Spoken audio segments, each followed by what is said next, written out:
All right, Cowboys Nation. Let's dive deep because today's show is packed with storylines that every fan needs to know. We've got updates on the latest developments around Savon Rebel and his recovery. And we're going to dig into some defensive moves the Cowboys might consider before training camp kicks off. And yeah, one of those suggestions from Bleacher Report, let's just say it had me shaking my head.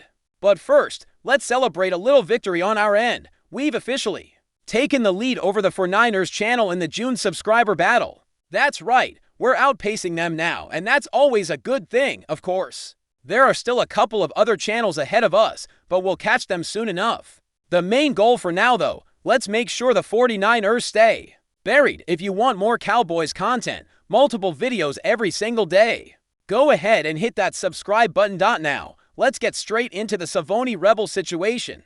Albert Breer recently reported that Rebel had what he called a little bit of a setback with his knee injury before anyone starts panicking. I want to be fair and give you the full context behind that comment because honestly, not everyone out there takes the time to lay it all out like it should be. This wasn't just some random tweet or vague source. Breer mentioned this during a podcast conversation with Connor Orr, where they were discussing the Cowboys' overall draft strategy. Breer talked about how Rebel was a really interesting draft prospect. He pointed out that it doesn't always work out when you draft injured players, but Rebel's situation was unique. According to Breer, Rebel would have been in serious contention to be the first cornerback taken off the board, if not for his injury. That tells you the level of talent we're talking about here. Now, about that setback, Breer was very clear that it wasn't something major, more like a small speed bump along the way. And from everything I've been hearing from different sources around the league, this isn't exactly breaking news inside NFL circles. This was something that teams knew about before the draft. Multiple people have told me this was part of the pre-draft conversation, and honestly, it played a huge role in why Rebel slid all the way to the third round. There was definitely some buzz that he could sneak into the second round, but the concerns about his knee clearly pushed him down the board, and let's be real here. Rebel wasn't the only guy with injury questions coming into the draft. Trey Amos, another defensive back, had some stuff going on that wasn't widely known by the media. So, this isn't some isolated case, it's just how the NFL draft works sometimes. Guys with medical flags tend to drop. Now, getting back to Rebel specifically, this setback seems to align with where he's at in his recovery timeline. Remember, he tore his ACL back in September. That means we're currently sitting right in that borderline recovery window, where you're not quite sure if the player will be fully ready for training camp or if he'll need a little more time. For most players coming off an ACL injury, this is pretty typical. Around this time, you're usually still working your way through rehab, trying to get cleared for football activities like cutting and changing direction. Rebel was reportedly not cleared to do that kind of movement until right around draft time. So again, this isn't shocking. It's all part of the process. The reality is there's always a level of risk when you draft a player coming off a serious injury. But let me be clear, I absolutely think it was worth it for the Cowboys to take that chance in the third round. When you can get that level of talent on day two, you do it. Now, sure, there's always that lingering concern in the back of your mind. Some guys never fully recover. We've seen it before. Look at Michael Gallup, he hasn't been the same since his injury. On the flip side, though, there are guys like Nick Chubb who come back and never miss a beat. It really just depends on the individual, the rehab process, and sometimes just plain luck. But again, from what I've been hearing, this was a pre-draft issue and not something that's continued to be a problem since. The Cowboys have been monitoring him closely, and there hasn't been any major setback reported since the draft. We'll see if he's good to go for training camp, but for now, there's no reason to hit the panic button. And yeah, I know the big question floating around right now is whether Rebel will actually be ready for the first day of camp. Honestly, it's up in the air. If I had to guess, I'd say we're looking at something like a 50-50 shot. Maybe 60-40 leaning towards optimism just because, let's face it, it's June and this is the season where everyone feels like everything's going to work out. But here's the thing, the Cowboys might play this smart and slow roll his return. They've done it before. Most NFL teams do this with players coming off big injuries. The logic is pretty simple. There's no point rushing a guy back and risking a bigger setback. That could impact not just this season but future seasons too. Once you activate a player off the physically unable to perform list or the non-football Injury list, you can't put them back on without ending their season, so if it's close, most teams lean towards caution.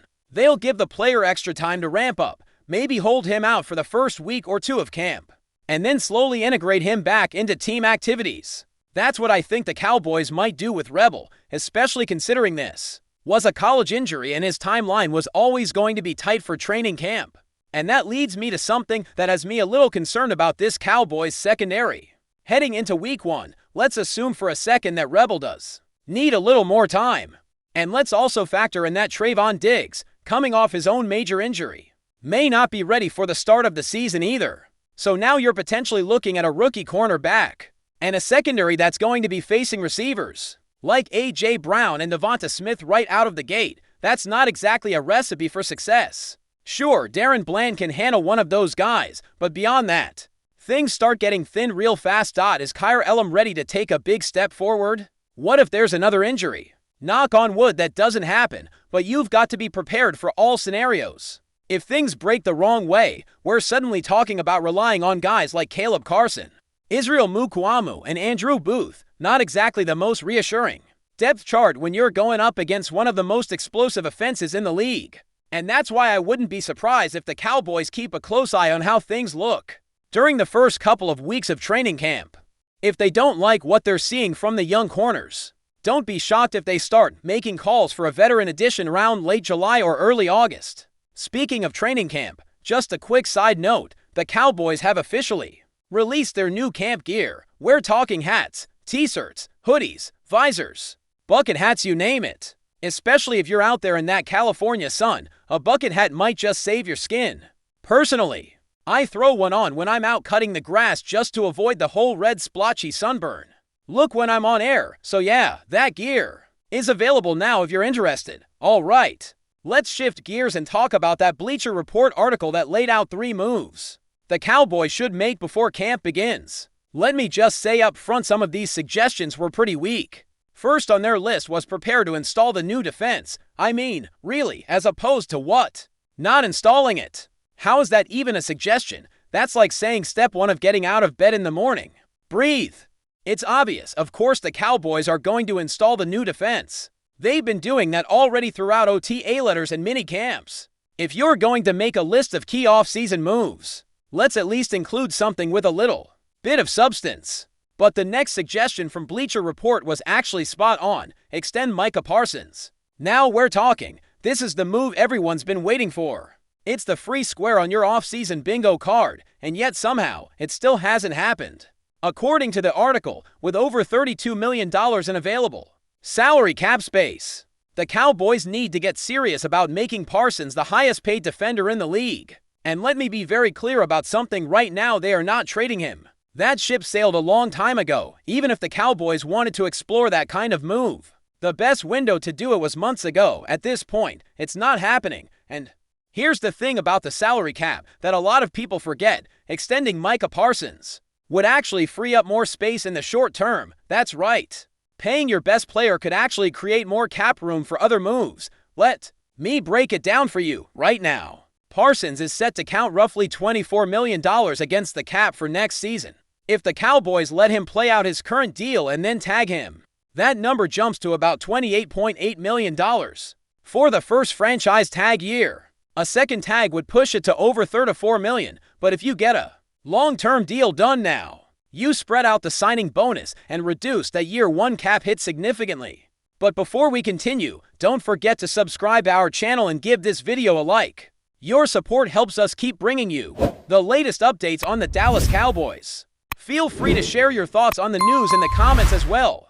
In a move that has the NFL rumor mill buzzing with excitement and speculation, sources close to the situation suggest that George Kittle, the dynamic tight end of the San Francisco 49ers, may have given a surprising nod to the Dallas Cowboys. While nothing is official and no transaction has been formally announced, whispers around the league hint that Kittle has expressed strong interest, even a verbal yes, to the idea of joining America's team. The idea of Kittle in a Cowboys jersey is enough to make fans and analysts alike pause and imagine the possibilities. Known for his intensity, elite blocking skills, and explosive playmaking, Kittle would instantly become a key weapon in the Dallas offense. Pairing him with quarterback Dak Prescott could create one of the most dangerous offensive tandems in the league. The Cowboys, who have long searched for a consistent, elite presence at tight end, might finally have found their answer if the rumors hold any weight. Of course, these murmurs come with their fair share of skepticism.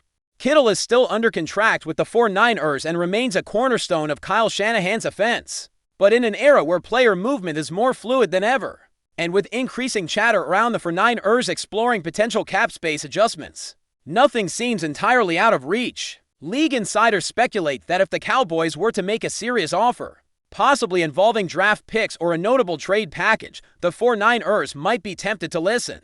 Adding fuel to the fire are reports that Kittle has a strong personal relationship with several Cowboys players and coaching staff, and has been spotted working out in Texas during the offseason. Coincidence? Perhaps. Or maybe just another clue in what could become the biggest blockbuster of the upcoming NFL season.